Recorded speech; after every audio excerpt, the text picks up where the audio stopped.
My beloved child, I know the ache of carrying a sense that something has been entrusted to you while still being unable to name it. You have wondered whether you overlooked the moment, delayed too long, or lost what I once placed within you. You have watched others move forward while your own path seemed quiet. You have asked for dramatic confirmation because ordinary opportunities felt too small. And when you remembered past mistakes, you feared that failure had disqualified you from purpose. Listen gently. Hiddenness does not prove abandonment, but neither is it a promise that public prominence will eventually come. I am not asking you to turn obscurity into a prediction of fame. I am teaching you to see that a gift can be difficult to recognize while faithfulness is still being formed around it.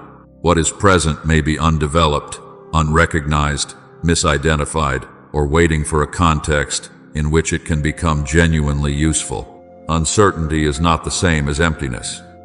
There is a difference between hype and stewardship. Hype asks, when will I be noticed?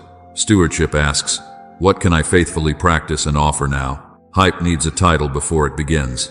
Stewardship begins with what is already within reach. Hype announces certainty before anything has been tested. Stewardship remains humble enough to examine, serve, listen, and learn. My beloved child, the first evidence of purpose is not public attention. It is your willingness to become faithful with what may already be present. Do not despise the ordinary place where discernment begins. A conversation, a responsibility, a need you keep noticing, or work you are willing to repeat may reveal more than the dramatic sign you have been waiting to receive.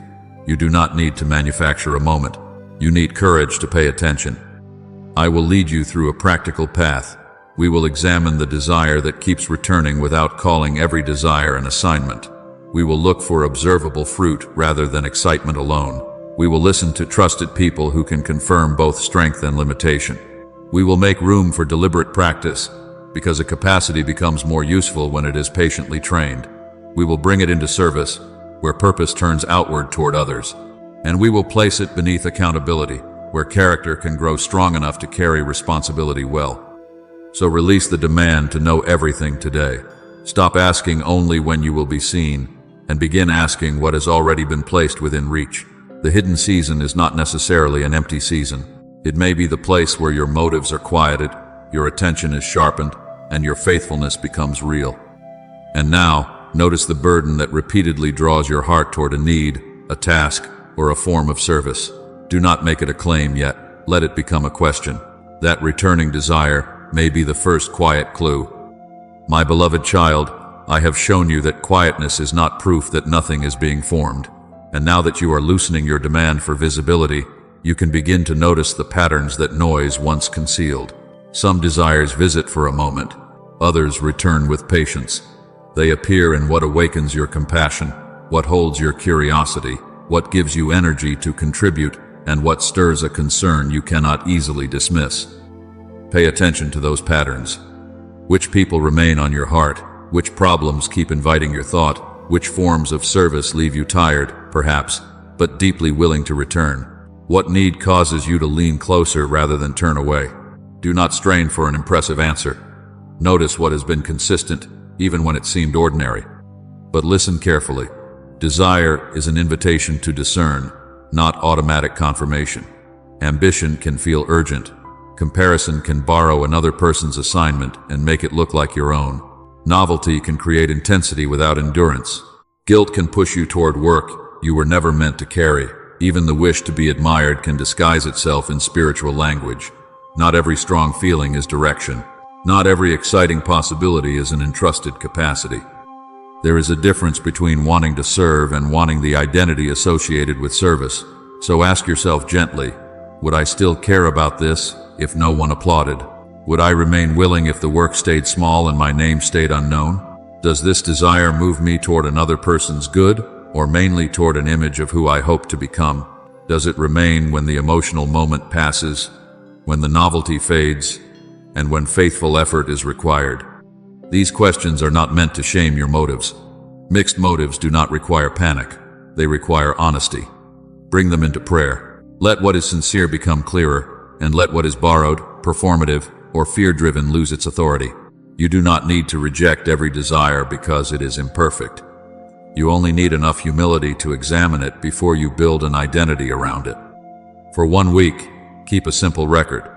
Write down the concerns that return, the kinds of contribution that awaken steady energy, and the moments when helping feels both costly and meaningful. Do not force these observations into a title. At the end of the week, pray over the pattern and name one possible direction. Perhaps I am being drawn to contribute here. Hold it as a provisional gift hypothesis, not a public claim. My beloved child, this is enough for now. You are not announcing certainty, you are becoming attentive. Carry that one possibility forward. A sincere desire becomes more trustworthy when it leaves imagination, enters service, and begins producing observable good. And next, we must ask not merely what you felt, but what became genuinely helpful for someone else. My beloved child, the desire you named gave you a direction to examine, not a verdict to defend. Now let that possibility enter ordinary action, and watch with sober attention. Do not ask only whether the moment felt powerful. Ask what grace produced through your willingness to serve. Fruit is often quieter than excitement. It may appear when someone receives guidance they can understand, care at the moment it is needed, courage to take a wise next step, or order where confusion had been ruling. It may look like a repaired connection, a burden made lighter, a task completed faithfully, or something created that genuinely helps another person.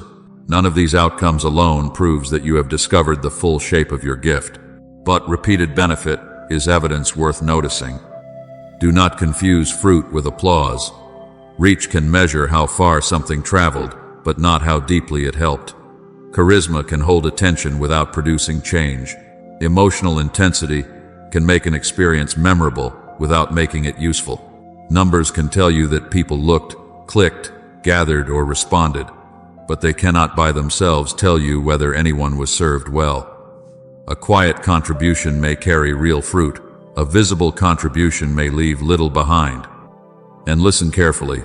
Effectiveness is not permission to neglect character. A person may possess a helpful capacity and still need correction in the way it is used.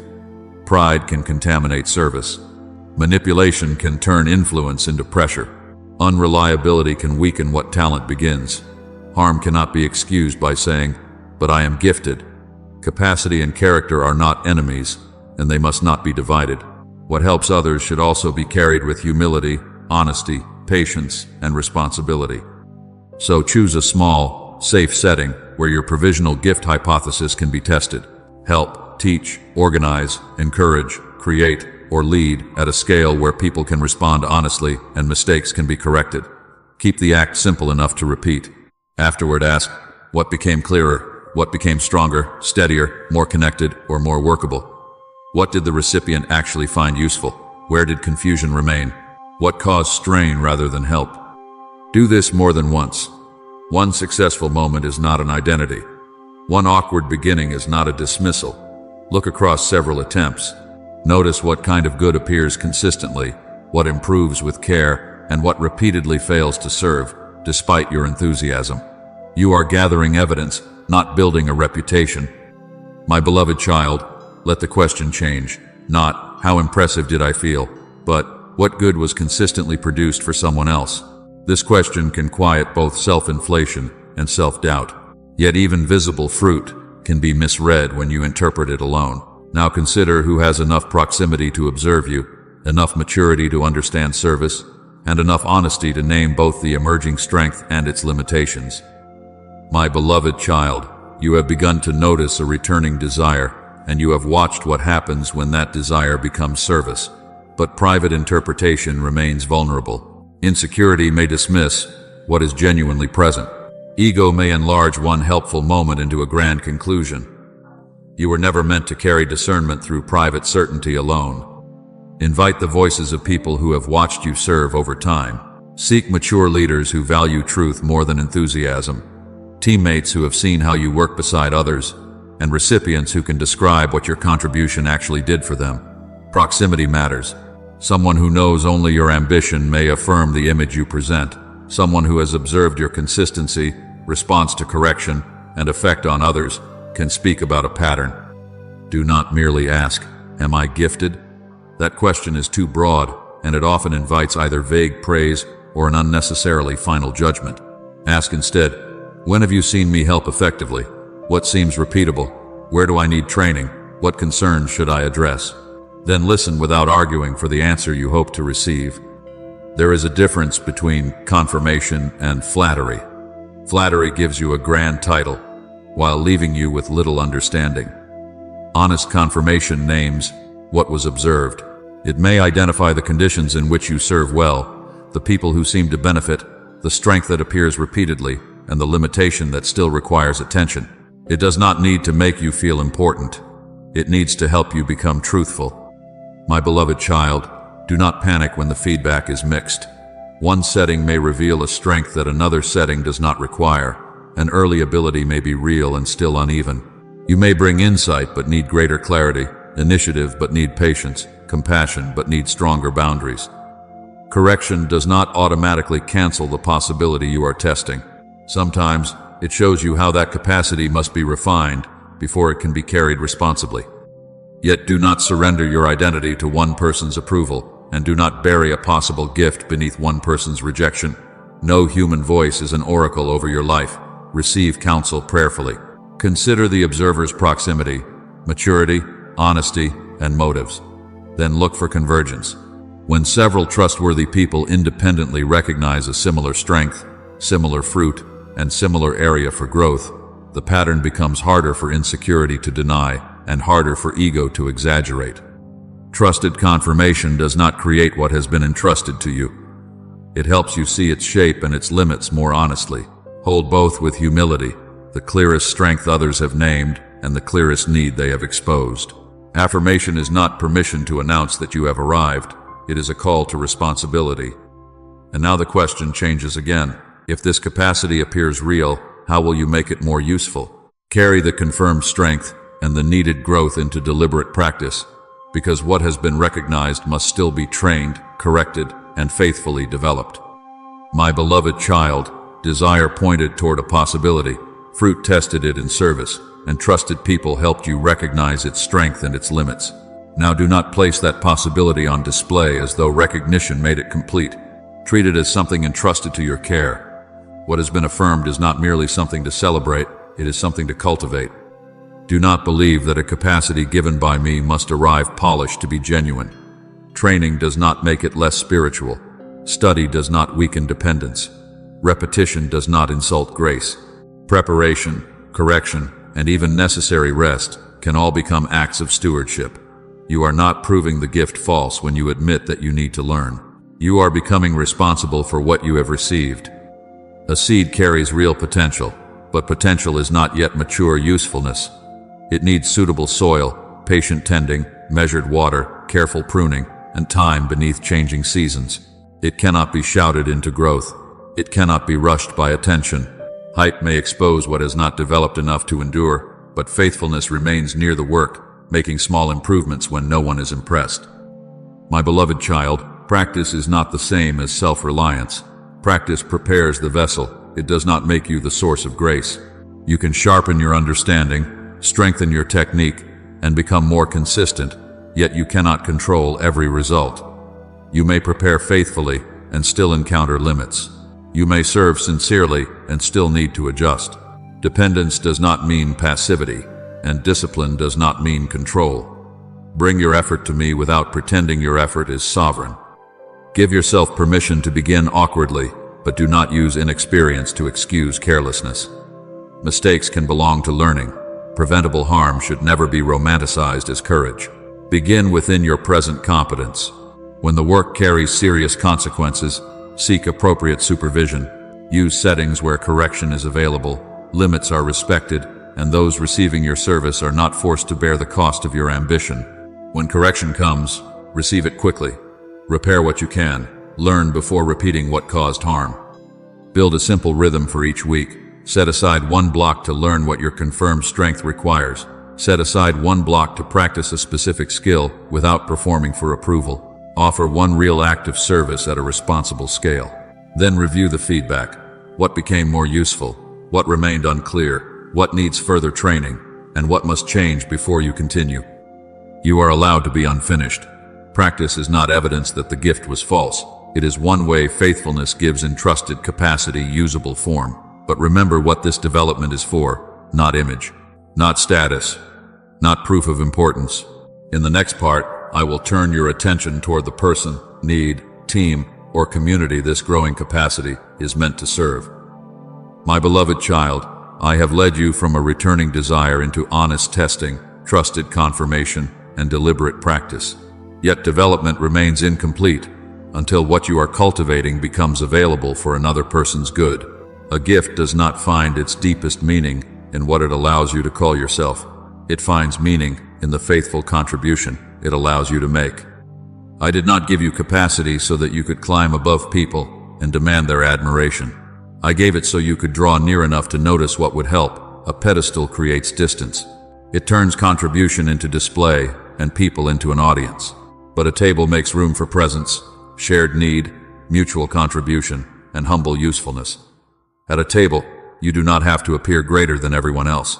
You bring what you have, receive what others bring, and participate in something larger than your own significance. Visibility is not automatically corrupt. It can help useful work reach those who need it. But visibility must remain a tool. It must never become your definition of faithfulness. If you begin measuring obedience only by how many people see you, you may overlook the person already within reach. Small-scale service is not a lesser calling. Quiet usefulness is not failed influence. A contribution does not become sacred only after it becomes public. So ask different questions. Who becomes stronger when this capacity is used wisely? Who becomes safer, clearer, more equipped, or more deeply cared for? What need is actually being met? What changes for the recipient after you have served? Do not ask only whether you expressed yourself well. Ask whether another person was able to move forward because your contribution was present. But listen carefully, my beloved child. Being able to help does not assign every need to you. Compassion is not the command to become indispensable. You are not the answer to every crisis, and you must not use service to avoid your own limits or abandon responsibilities already entrusted to you. There is a difference between faithful availability and compulsive rescuing. One responds with humility and discernment.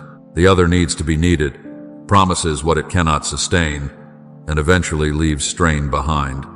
Choose one context already accessible to you, not a future platform, not an imagined audience. Choose one person, group, responsibility, or local need where your provisional gift hypothesis can meet something real without requiring a title. Offer what you can responsibly give. Stay close enough to learn whether it truly helps. Let service reveal both the purpose of the capacity and the boundaries of your assignment. The clearest purpose of a gift is not to make you look significant. It is to make faithful contribution possible. And once that contribution begins to matter, another question must be faced.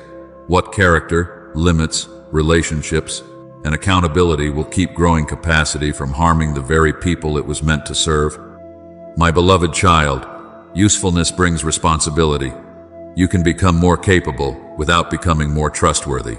You can learn how to gather attention, solve problems, or influence decisions while remaining unwilling to examine yourself. But stewardship requires both capacity and character. What you can accomplish matters. Who you are becoming while you accomplish it matters just as much. The gift may open a door, but character determines how you enter. Honesty keeps you from exaggerating what you know. Humility allows another person to question you. Reliability teaches others that your promises have weight. Patience refuses to force results. Repentance turns conviction into repair. Appropriate boundaries keep compassion from becoming intrusion. A willingness to receive correction prevents ability from becoming entitlement. Do not examine only the visible result. Examine what carried it. Why did you say yes? Did you promise more than your time could sustain? Were you responsible with money and resources? Did you honor relationships or use people as steps toward an outcome? Did you speak with certainty about what you had not carefully understood? Did you protect what was shared in confidence?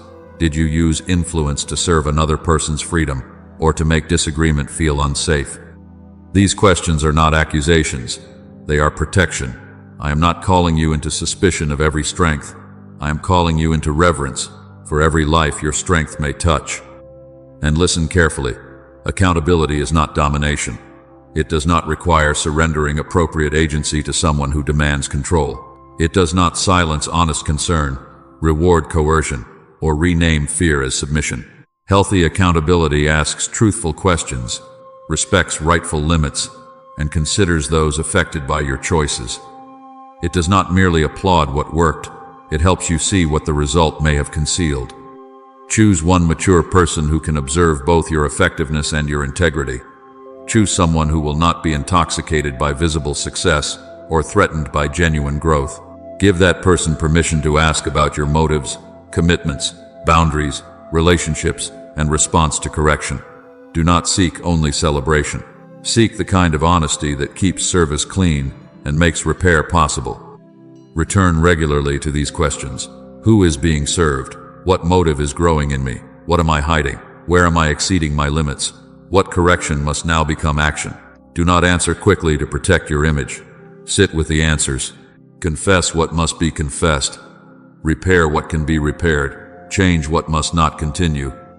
My beloved child, accountability is not punishment for having a gift. It is shelter for the people, the capacity, and your own heart. Character must become strong enough to carry what capacity can build. And that strength is most often formed through quiet consistency. When the work is repetitive, the setting is small, and no one appears to be watching. My beloved child, you may understand the capacity more clearly now, and still feel the old ache rising beneath your obedience. You have named a possible direction, observed its fruit, received honest confirmation, practiced with intention, served within reach, and invited accountability. Yet one question may remain. When will this become more visible? When will the scale match the significance you have begun to imagine? Listen gently. Quiet work does not mean your purpose has disappeared. This season may become a place where skill deepens, motives are purified, trust is earned, and steady habits take root. But do not turn hiddenness into a guarantee of future prominence. I have not asked you to endure today as payment for a larger audience tomorrow. Faithfulness is not a bargain by which you purchase recognition. There is a difference between faithful waiting and passive fantasy. Passive fantasy rehearses a future identity while neglecting present responsibility. It dreams of influence but resists instruction. It imagines impact but avoids the work close at hand. Faithful waiting remains awake. It serves, learns, reviews, rests, receives correction, and responds to what is presently entrusted. It does not abandon the assignment because the timetable remains unknown. Be careful when a larger picture forms in your mind. You may begin to despise the smaller responsibility that first revealed your capacity. You may treat ordinary people as preparation for important people, or view today's work as merely a doorway into work that seems more impressive. Do not let imagined scale make you careless with actual lives. Sacredness is not measured by audience size. Usefulness is not determined by how widely your name is known. My beloved child, release the timetable without releasing the work. Let the next season be measured by consistency when enthusiasm fades, integrity when shortcuts appear, and contribution when applause is absent. Ask whether you are becoming more dependable, more teachable, more skillful, and more attentive to those you serve. Ask whether the good you offer is becoming clearer and more sustainable. These are worthy signs of growth, even if recognition remains delayed, limited, or absent. You are not required to manufacture a stage. You are not required to demand that every eye notice what has been entrusted to you. Tend the light, keep it clean, place it where it can presently help someone see. A lamp fulfills its purpose by giving light where it stands, not by resenting the room because it is not larger.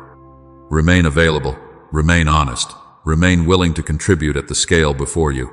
And now, with the pressure of visibility released, we can gather desire, fruit, trusted confirmation, practice, service, and accountability into one humble experiment, one repeatable path that tests what may be present without pretending that every question has already been answered. My beloved child, I have shown you 6 ways to examine what may be entrusted to you. Now gather them into one path. Notice the desire that returns. Test whether it produces fruit. Ask trusted people to confirm what they observe. Practice what needs strengthening. Serve a need that is real. Review the whole process under accountability. These are not 6 separate verdicts. Together, they move a hunch toward faithful use. For the first week, return to your record of recurring burdens and energizing service. Write one provisional gift hypothesis in simple language. Do not choose a grand title. Name the contribution you may be equipped to make. Examine your motives without condemning yourself. Notice where love is drawing you toward service, and where approval, comparison, guilt, or fantasy may be distorting the desire. Then, choose one safe, accessible context where the hypothesis can be tested responsibly. During the second week, perform at least 2 small acts of service in that context. Keep them clear enough to observe and modest enough to repeat. After each attempt, record what happened. What concrete benefit did another person receive? What became easier, stronger, clearer, or more workable? What created confusion or unnecessary strain? Do not make applause your evidence. Do not make personal excitement your evidence. Pay attention to the good that remained after the moment passed. In the third week, invite 2 trusted observers to speak specifically. Ask what appeared effective, what seemed repeatable, where your limitations became visible, and what training would make the contribution more useful. Ask them to consider your character as well as your capacity. Did you listen? Did you respect boundaries? Did you keep your commitments? Receive agreement with gratitude and disagreement without panic. You are looking for an honest pattern, not recruiting witnesses for a preferred conclusion.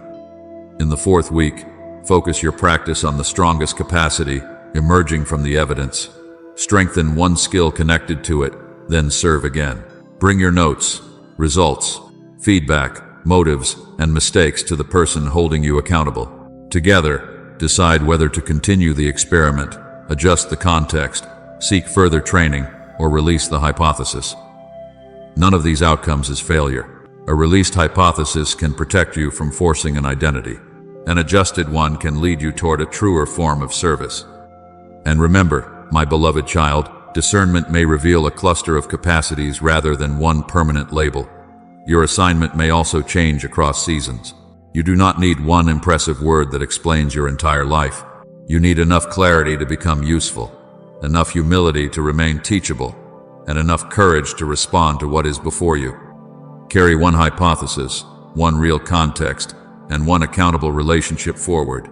The process can guide you, but it cannot surrender for you. That final movement belongs to the heart, releasing control of the conclusion and choosing the next relational act of obedience. My beloved child, you began with the fear that purpose had somehow passed you by, that what was hidden had been lost, and that uncertainty meant emptiness. But now, you have a way to move without pretending certainty.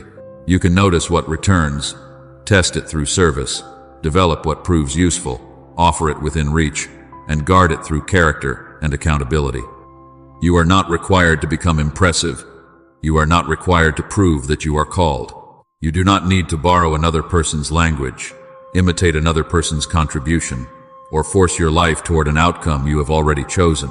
Your identity does not rise and fall with the success of a gift hypothesis. You are mine before the result, mine during the testing, and mine if the direction changes. So bring me what you have been gripping. Pray simply, God, I release my need for a title, a timetable, a platform, and a dramatic confirmation. I release the conclusion I prefer. Keep me willing to learn, willing to practice, willing to listen, and willing to serve. Show me the next faithful step, and give me grace to take it. Surrender does not make you passive. It frees you to act without making the action carry the weight of your identity. You can begin without announcing yourself. You can serve without controlling what the service must become. You can receive encouragement without becoming inflated, correction without collapsing, and uncertainty without retreating. During the coming week, write one provisional gift hypothesis in plain language. Name the contribution you may be able to make, not the status you hope to possess. Choose one person or one accessible community whose real need can responsibly receive that contribution. Schedule one block of time to practice the skill that could make your help clearer and more useful. Then name one trusted person and arrange one honest conversation in which both your effectiveness and your character can be examined. I know why even this small beginning may feel vulnerable. You may fear discovering that the idea needs revision. You may fear being seen while you are still learning. But adjustment is not humiliation, and release is not defeat. Let the step remain small enough to repeat and honest enough to teach you. Move gently, keep your commitments, respect limits, Accept feedback. Let what actually happens refine what you do next. Lay down the hype, my beloved child, and pick up the assignment within reach. Do not wait for a dramatic moment to make your contribution meaningful. Offer what you can faithfully give now. If it helps someone, receive that fruit with gratitude. If it exposes weakness, receive the invitation to grow. If it reveals a boundary, honor it. A gift is honored when it becomes a faithful offering, useful to another person, teachable in your hands, accountable in its practice, and returned to me in gratitude. Take the next step in peace. Let service, not celebrity, become the quiet evidence that purpose is already being lived.